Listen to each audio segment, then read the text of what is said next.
श्री सुखदेव जी भगवान कहते हैं कि राजन सुदामा जी ऐसा विचार कर रहे थे कि चलो लौट करके चलना चाहिए। और तो द्वारकाधीश तो दौड़े चले आ रहे, नाम चिल्लाते आ रहे, सुदामा, अरे भैया सुदामा कहाँ है। तो ये वही आवाज है भगवान की जो मुर्दे में जान डाल देती है। सुदामा ने जैसे ही सुना क्या हा तो अपनी गरीबी भूल गए, उधर भगवान अमीरी भूल गए और आकर के दोनों गले मिल गए और बस हाथ पकड़ करके ले गए अपने भवन में, जाकर के उसी सिंहासन पर बैठा दिया जहां पर रुक्मिणी जी के साथ भगवान विराजते हैं, और खुद बैठ गए चरणों में। रुक्मिणी जी से कहा कि जाओ देवी, चरण प्रक्षालन करना है, चरण पखारने हैं, ब्राह्मण देवता के जल लेकर के आओ। लेकिन जब चरणों को हाथ में लिया तो ऐसे बेहाल विबाइन शोपक कंटक जाल लगे पुन जोए, हाय महादुख पायो सखा तुम आए इते कित दिन खोए। अरे सखा तुम इतने दिन कहाँ रहे है? तुम्हारे चरणों में विबाइयां फटी हुई हैं, तुम्हारे चरणों में कांटे लगे हुए हैं, और भगवान उन कांटों को निकालने लगे, चरणों को देखने लगे, हाथ उन पर फिराते हैं। जैसे जटायु के शरीर पर भगवान ने हाथ फिराया तो उसी समय उनकी पीड़ा सुदामा जी की दूर हो गई, और भगवान की आंखों से प्रेम के इतने आंसू निकले, इतने आंसू निकले कि अब रुक्मिणी जी जो हैं जल लेकर के खड़ी हैं, लेकिन भगवान तो ध्यान ही नहीं दे रहे हैं। देखी सुदामा की दीन दशा, करुणा करके करुणा निधि रोए, पानी परात को हाथ छुओ नहीं, नैनन के जल से पग धोए, नैनन के जल से पग धोए। भगवान की आंखों से अश्रुधारा बह रही है और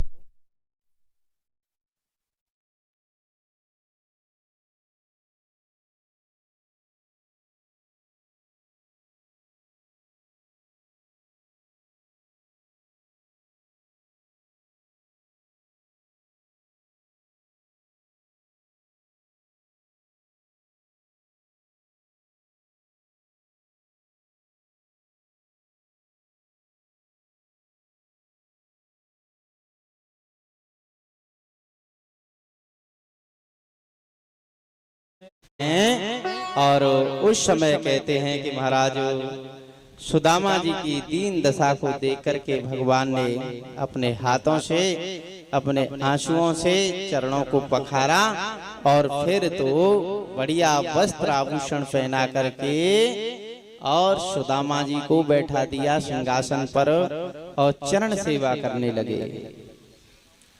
उस समय रुक्मिणी आदि जो पटरानियां हैं वो देख रही हैं कि इस फटे टूटे ब्राह्मण देवता ने ऐसा कौन सा पुण्य किया है जो कि इसकी भगवान स्वयं अपने हाथों से सेवा कर रहे हैं। किमुनेन कृतं पुण्यं वदुतेन भिक्षुणा,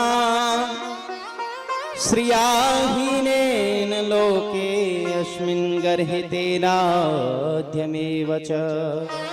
ये नंग दड़ंग भिखारी इसने कौन सा ऐसा पुण्य किया है जो द्वारकाधीश भगवान इसके चरणों को अपने आप दबा रहे हैं।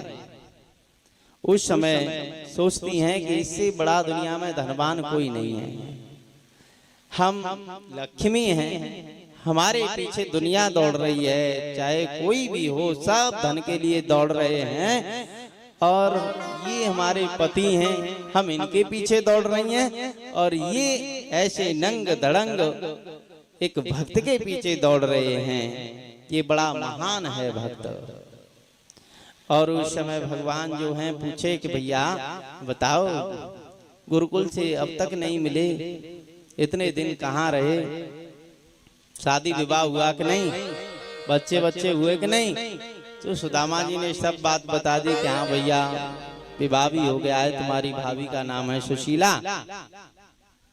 तो बोले कि अच्छा, तो भाभी ने हमारे लिए कुछ भेजा होगा, क्योंकि वो खाली हाथ तो नहीं भेज सकती आप। अब तो उस पोटली को सुदामा जी दबाने लगे तो भगवान ने जबरदस्ती उस पोटली को छीन लिया और उसको भगवान जो हैं खोल करके खाने लगे। तो उसमें से क्या आनंद आता है, क्योंकि देखो पत्रम पुष्पम फलम तोयम, भगवान को चाहे पत्ता दे दो, चाहे फूल दे दो, चाहे जल दे दो, कुछ भी दे दो, लेकिन प्रेम से दे दो। और भगवान सगुण रूप से प्रकट होकर के उसका फिर भोग लगाते हैं। कर्माबाई ने अपने पिताजी की अनुपस्थिति में जब खिचड़ी बनाई, भगवान के सामने खिचड़ी रख दी, देखो द्वारकाधीश भगवान और रुक्मिणी जी आए गए, एक कुर्सी और लाओ और सुदामा जी को भी बैठा रहो, कुर्सी पे बैठा रहो। बोलिए श्री नारायण भगवान की जय हो। तो कहते हैं कि महाराज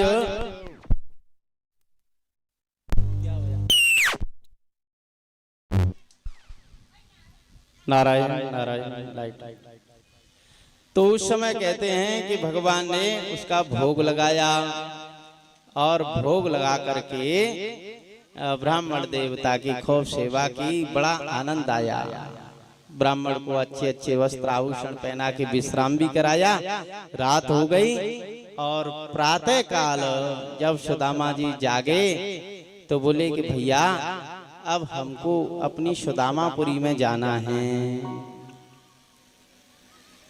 तो भगवान बोले कि ठहरते 2-4 दिन। बोले कि नहीं नहीं अब तो जाना है, वहां बच्चे भी अकेले होंगे। तो सोचा कि अब तो कछु न कछु विदाई के समय देगा ही, लेकिन भगवान ने कुछ नहीं दिया सुदामा जी को। खाली हाथ सुदामा जी आए और खाली ही हाथ सुदामा जी लौट करके चले गए।